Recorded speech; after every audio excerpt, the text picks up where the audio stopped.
Speed news ವಿಶೇಷ ಕಾರ್ಯಕ್ರಮಕ್ಕೆ ಸ್ವಾಗತ. ನಾನು ಹರೀಶ್ ಜಪ್ಪ.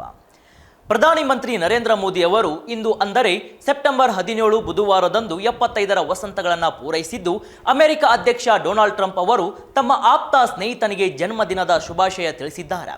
ಪ್ರಧಾನಿ ಮೋದಿ ಅವರಿಗೆ ಖುದ್ದು ದೂರವಾಣಿ ಕರೆ ಮಾಡುವ ಮೂಲಕ ಜನ್ಮದಿನದ ಶುಭಾಶಯ ತಿಳಿಸಿದ ಅಮೆರಿಕ ಅಧ್ಯಕ್ಷರು ಆಪ್ತ ಸಮಾಲೋಚನಾ ಕೂಡ ನಡೆಸಿದರು.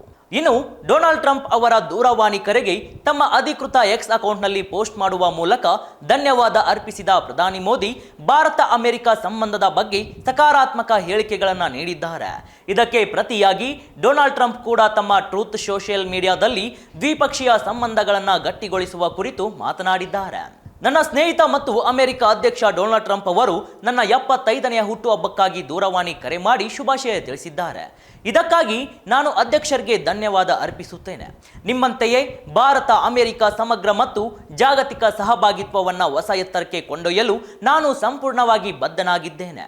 ಉಕ್ರೇನ್ ಸಂಘರ್ಷದ ಶಾಂತಿಯುತ ಪರಿಹಾರಕ್ಕಾಗಿ ನಿಮ್ಮ ಉಪಕ್ರಮಗಳನ್ನು ನಾನು ಬೆಂಬಲಿಸುತ್ತೇವೆ ಎಂದು ಪ್ರಧಾನಿ ಮೋದಿ ಟ್ವೀಟ್ ಮಾಡಿದ್ದಾರೆ. ಇದಕ್ಕೆ ಪ್ರತಿಕ್ರಿಯೆಯಾಗಿ ಡೊನಾಲ್ಡ್ ಟ್ರಂಪ್ ಅವರು ತಮ್ಮ ಟ್ರೂತ್ ಸೋಷಿಯಲ್ ಮೀಡಿಯಾ ಪೋಸ್ಟ್ನಲ್ಲಿ ಪ್ರಧಾನಿ ಮೋದಿ ಅವರೊಂದಿಗೆ ನಾನು ದೂರವಾಣಿ ಕರೆಯಲ್ಲಿ ಮಾತನಾಡಿದೆ. ಉಕ್ರೇನ್ ರಷ್ಯಾ ಯುದ್ಧವನ್ನ ಪರಿಹರಿಸುವಲ್ಲಿ ಅಮೆರಿಕ ಉಪಕ್ರಮಗಳನ್ನು ಭಾರತ ಬೆಂಬಲಿಸಿದ್ದಕ್ಕಾಗಿ ನಾನು ಪ್ರಧಾನಿ ಮೋದಿ ಅವರಿಗೆ ಧನ್ಯವಾದ ಅರ್ಪಿಸುತ್ತೇನೆ ಎಂದು ಹೇಳಿದ್ದಾರೆ. ಇತ್ತ ಭಾರತದ ಸರಕುಗಳ ಮೇಲೆ 50% ಸುಂಕ ಹೇರುವ ಮೂಲಕ ಭಾರತ ಅಮೆರಿಕ ಸಂಬಂಧ ಹದಗೆಡಲು ಕಾರಣರಾದ ಡೊನಾಲ್ಡ್ ಟ್ರಂಪ್ ಈಗ ದ್ವಿಪಕ್ಷೀಯ ಸಂಬಂಧ ಸುಧಾರಣೆ ಪ್ರಯತ್ನಗಳನ್ನು ಆರಂಭಿಸಿದ್ದಾರೆ. ಪ್ರಧಾನಿ ಮೋದಿ ಅವರು ತಮ್ಮ ಆಪ್ತ ಸ್ನೇಹಿತ ಎಂದು ಕರೆದಿರುವ ಅಮೆರಿಕ ಅಧ್ಯಕ್ಷರು ಭಾರತವನ್ನು ಅಮೆರಿಕ ಜಾಗತಿಕ ಕಾರ್ಯತಂತ್ರದ ಪ್ರಮುಖ ಪಾಲುದಾರ ರಾಷ್ಟ್ರ ಎಂದು ಬಣ್ಣಿಸಿದ್ದಾರೆ.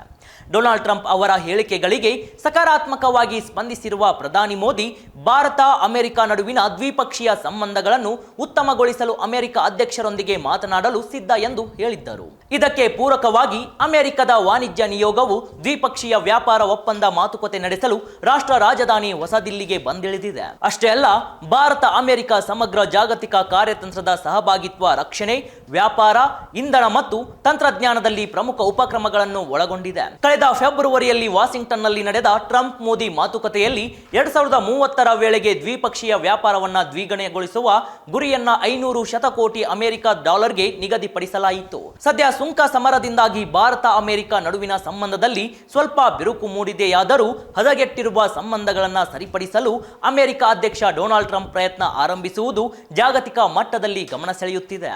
ಏನೇ ಹೇಳಿ ವೀಕ್ಷಕರೇ, ಇಂದು ಭಾರತ ಪ್ರಧಾನಿ ಮಂತ್ರಿಯವರಿಗೆ ಬರ್ತ್ಡೇ ವಿಶ್ ಮಾಡುವ ಮೂಲಕ ತಮ್ಮ ಸೋಷಿಯಲ್ ಪೋಸ್ಟ್ ಮೂಲಕ ಇವರನ್ನು ಅವರು ಹೊಗಳುತ್ತಾ ಇರೋದು ಸಂತಸದ ವಿಷಯ ಅಂತ ಹೇಳಿದ್ರೆ ತಪ್ಪಾಗಲಾರದು. ಇದಾಗಿತ್ತು ಇವತ್ತಿನ ವಿಶೇಷ ಕಾರ್ಯಕ್ರಮ. ನೋಡ್ತಾ ಇರಿ ಸ್ಪೀಡ್ ನ್ಯೂಸ್ ಕನ್ನಡ. ಸುದ್ದಿ ನಿಮ್ಮದು, ವೇಗ ನಮ್ಮದು.